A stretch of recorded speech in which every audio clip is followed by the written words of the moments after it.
নমস্কাৰ আপোনালোকে চাবলৈ আৰম্ভ কৰিছে ডিমা হাছাও টাইম।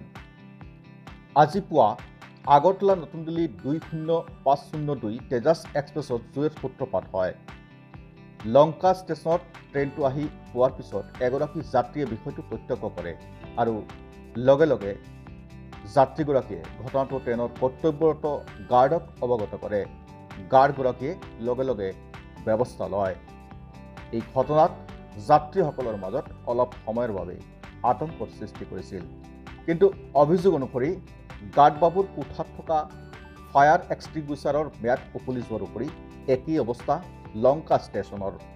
পাছত ট্ৰেইনত ডবাৰ পৰা আনি জুই নমোৱা হয়।